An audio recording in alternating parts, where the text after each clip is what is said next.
Welcome everybody to Grand Prairie Proud. We're doing things a little bit different. We're on site today at the next location of Radici Wood Fire Grill. It's over here in Grand Prairie at Epic Central. Let's go check it out.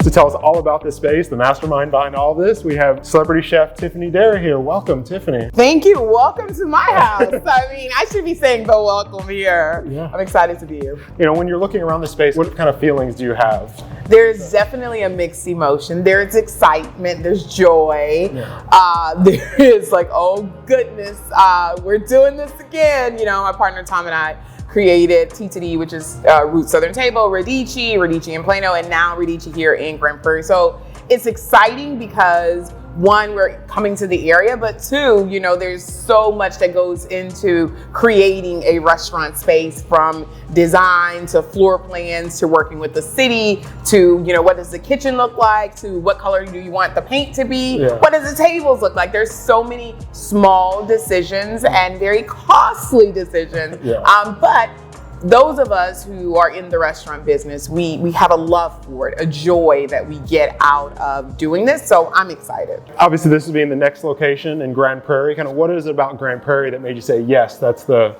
place I want to open a spot next? Have you been here? Oh, I mean, all we need to do is pause, show footage of the whole area. I let the waterfall go. Like, I mean, I think it's just beautiful. I think it's stunning. I don't think there's another place in the DFW that feels like this.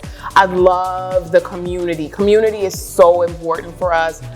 Even for our other restaurants, we have so many regulars.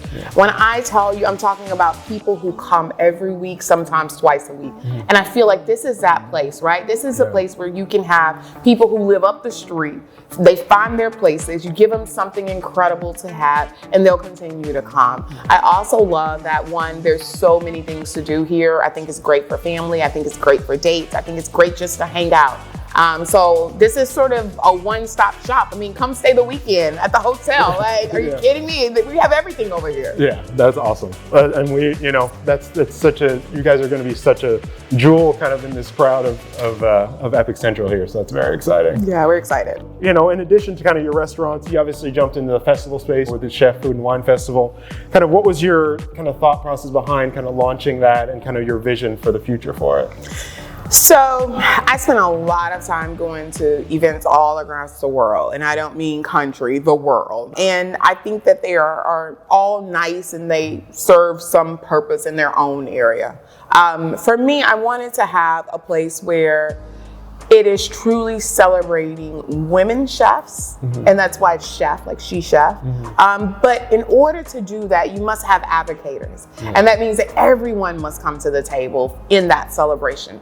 I also wanted to have a place where Black and Browns feel proud of the festival, where this is sort of like, this is our festival. This is what we do as well. And again, it's for everyone to enjoy. And I just wanted that to be a feeling of everyone having a good time, everyone being together, having incredible food that you can't have anywhere else. That's why we brought in chefs from all over the world, who Michelin to James Beard to like everyone that you know from Food Network.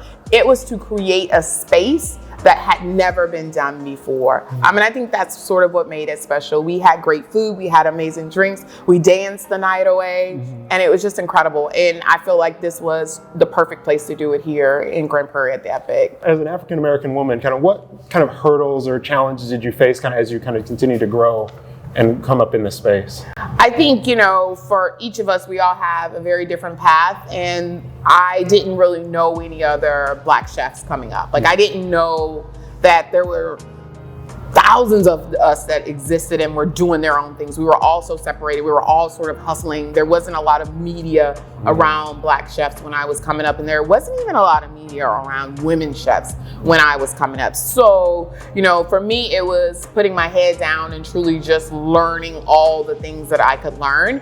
But there were always things that, don't feel fair to you when you see your counterparts that are moving up, they're getting chef positions, they're getting paid more, they're doing those things. But for me, it was focusing on being great and then figuring out what path I want to take. And kind of looking back, kind of what inspired you to originally become a chef? Well, I started cooking at 15. I walked into a pancake house and I said, I want to be a cook. And they said, no women were allowed in their kitchen. So I was like, oh, well, what can I do? And they said, well, you can serve tables. So I became a server at 15. And then quickly someone called in and I started cooking. I kind of never went back into front of the house fully. And that was sort of the start of like, wow, I really love this. This is exciting. It's so much fun. In the kitchen, it's like a very different world. It's a place where almost anyone can come. You don't even have to speak the same language, but you know how to do things together. And it's just it's an incredible place to be. And so that was the start, and I never wanted to get out from there. Obviously, we're going to talk about Top Chef a little bit because a lot of audiences in America kind of first learned about you from that season 7 and then again in season 8. What was that whole experience like, and how did it affect you? Didn't you see me? Oh, good grief, it was crazy. Like the fact of like you go from your everyday life, which is at that point all kitchen, all restaurant, that's all you know. So now you're in front of cameras. Now you're having to think really, really quickly, and you're competing every single day. And so normally in a restaurant, you have a process. You get ready to create a dish. You have R&D, research and development, right? You'll figure out what you want to use. You'll look at ingredients. You'll say, okay, what's in season? Okay, where do I have a need for, right? Does it need to come off the grill? Does it need to come off the saute? Like, you have time to figure those things out. Well, after a couple weeks of Top Chef, of competing, you're like, okay, I'm out of dishes now. So now I need to, like, all the things that I've done before. And now I think that's where the growth happened. That's where I became really comfortable with who I am, the type of food. Because I feel like before that, I was always cooking a version of, like, the chefs I studied under, and then, like, where I wanted to go. But after that, I cooked me, like what I wanted to do. And so that was sort of a aha moment, And coming back, I imagine on season 8, kind of having back-to-back seasons. Yeah, first of the Top Chef seasons where it was a back-to-back, and it was the first All-Star. So they didn't really have a lot of experience yet with that. In fact, I'll give you a little background. When Angelo Sosa and I, we were the only two who went back to back. And they actually had us talk to someone to make sure we were okay. They were like, okay, we're gonna give you an hour with a therapist just to make sure that the stress is not too much for y'all going from season 7 to season 8. So it was, but it was definitely, I think 8 was more fun because I knew what to expect from 7. Wow, that's exciting. It seems so intense and just crazy through that whole thing. It really was, but it was fun, and like you met people and chefs who became lifelong friends. Carla Hall and I, we were roommates, and so that was sort of the start of our friendship, and has stayed great friends since then. In fact, she came here to our Chef Food and Wine Festival, and so it's just, you make lifelong friends doing those things. Nobody else understands what you went through, and so it's pretty cool. That's very, very cool. Now you've opened one restaurant, which is no small feat. Now you're opening multiple. Looking back on that, like, how has that journey been for you, kind of going from the stress of that first restaurant to now opening multiple? For me, it started, Roots Southern Table was the very first restaurant that I specifically wanted to open. Like, that was the dream. I had worked on it for 7 years. I was trying to figure out what that looks like, what it feels like. Then I met my partner Tom much later on in those years, and he was like, well, let's just do it. And so at that moment, we ended up opening Roots Chicken Shack first, though.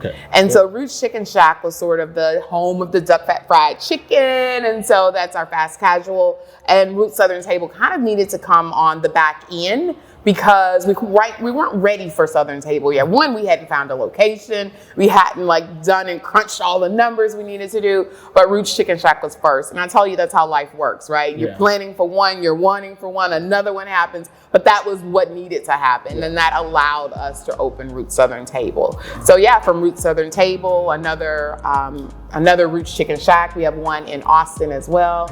And then obviously we now have Radici in Farmers Branch. Wow. And what's it like managing kind of multiple restaurant locations like that? It's never ending, y'all. You know, I used to manage multiple restaurants for another company, and it's very different than a one single, because when you're in the business, you can manage and you can sort of be in it, right?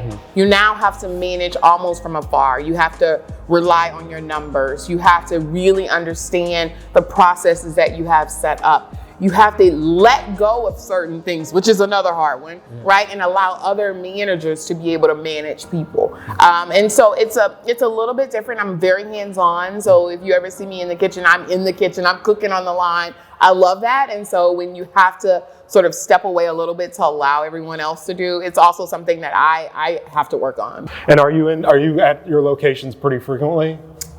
Yes, very frequently. Yeah. If I am not traveling or doing a show, I'm most likely at the restaurant. Oh, wow. Yeah. I mean, people are often surprised how much I'm at the restaurants, Wow. but I enjoy being there. Your team becomes your family, and so it's just always nice. Yeah, and any day that I can just go cook and not have to worry about all the other things, that's a good day. Nice, that's cool. And so kind of you mentioned Roots Southern Table. You know, that was kind of, you know, speaking to kind of your Southern roots and everything else. With Radici, you know, you're kind of jumping in more into the Italian food space. Kind of what inspired you to jump more into Italian as kind of your next endeavor? So what people don't realize or even know was I didn't start off cooking Southern cuisine. Southern was like what I ate at home. And then professionally, I learned so many other different types of cuisine. One of the first restaurants that I managed was cooking inside of an Italian restaurant. It's actually why I moved to Dallas for an Italian restaurant. And I love Italian cuisine. Tom is part Italian as well. And so it just kind of made sense. And when we think about our company, we're not a Southern company. We have Southern cuisine, we have Southern restaurants, but we want to develop and do all kinds of food. We love all kinds of food. And so who's to say that we can't do it all? Yeah. That's exciting. And the name Radici, kind of what's the story behind the name? So Radici means roots. And so as you know, all of our other restaurants are Roots Southern Table, Roots Chicken Shack. So Radici Wood Fire Grill is still playing to our roots, to who we are, you know? And so one of the things that I think that makes Radici special is that Radici is sort of that everyday eatery. It's where you can come and get a great bowl of fresh pasta. All pasta is made in-house. And then also our wood fire grill. So many times in Italy, you'd have sort of open fire cooking. And I think it's just incredible. There is no flavor that you can get that can substitute that. Like, there's nothing else you can do. When you put a beautiful piece of vegetables or meat on a wood fire grill, the smoke just takes it. The char, the flavor, the concentration, it's just wonderful. So here we celebrate the wood fire grill. We use Texas post oak. It's no gas, it's all wood. And so there also is a level of technique that you have to work with this fire. I mean, it's 800 degrees, so it is blaring. And so yeah, so wood fire grill and pasta. Wow, that's exciting. And so it being Italian food, I'm sure you did a lot of research, kind of hands-on, kind of traveling and that kind of thing. What's that research process to kind of help develop that menu and something like that? I think for me, because I have done Italian cuisine for so long, even at Roots, we always have fresh pastas that we would have on the menu. But I did take a few extra trips to Italy. And that was needed for research, right? Yeah. Yes, of course. And so we Tom and I actually went to Italy as well together, as well as separate. And then it's like this. In Italy, people cook a certain way, right? Pasta doesn't really come with too much meat. It's really about the sauce, it's about the pasta, it's about the marrying the two. It should never be too heavy. Here in the US, pasta has a lot of meat, has a lot of sauce, is what people like oftentimes. And so there is sort of the, you know, how far you want to go and then how much you want to give people what they're looking for. Yeah. And so for me, it was figuring out where that line is. You know, who are we? What do we want to be known for? You know, how are we serving our guests? How do we take the service that we love in Italy and bring that here to the US, right? So all of those things. And if you look, all of our wines represent a region in Italy. All of our cocktails have very special twists that Tom has been working on. And then our food, it's nods to certain regions of Italy, but it's also a little bit of like how we want to eat it here. So, and that's okay. If you had to pick a favorite dish you've created, kind of what would it be, and kind of the thought behind that one? Now you have me picking a favorite. That's like picking a child. What am I digging right now? I can go with it right now because, well, I love our lasagna. And I think that most people have never had this style of lasagna. It's more of a northern region lasagna. And it's basically a spinach pasta dough. And then it has no ricotta and it has no tomato. So it is very savory. It's pork, beef, and veal. It's cooked down in this like ragu that we cook for 4 hours. Then we layer it with bechamel and lots of Parmesan cheese, and you get like little hints of nutmeg in it, which kind of gives it this sort of richness in a way. And then we bake it up really crispy on the top. And I love watching people when they take that first bite. They're like, oh, you know, I'm like, yeah, we got them, you know. But I think it's different. And it's also one of those things that we serve it where the idea is that you have your first course, then you'll have your pasta course, then you can have your entree. So it's not so much that you can't move on and still enjoy something else. And kind of, if you can have looking forward to the future, kind of what do you hope to see in the culinary space, kind of just overall? What's your hope there? I hope that more ethnic cuisine is celebrated. I hope that women chefs don't have to go around and not see another woman chef, right? Every cuisine should be represented, but every group should also be represented. We should all be able to see someone and visualize and say, I can do that. I could be that person. Not, well, I don't see it, so maybe I can be it, right? That creates a lot of doubt. And I just hope that, the culinary field continues to embrace people like we have been doing for so many years, sort of the place where everyone can come and be a part of. You don't have to have a special degree to run a restaurant and be a chef. So I hope that we can continue to do that. And I hope that we can find a way to decrease the waste that we have in our country. It's incredibly important, and start to use more local produce. Awesome. Well, thank you. Thank you, Tiffany. Thank you for kind of joining us for this and sharing a little bit about your story and Radici, and we're excited for the restaurant to open soon. So. Thank you. We are going to be opening soon, and we're going to turn this around. Watch, in a week, it's not even going to look like this. Awesome. We're excited. Thank you.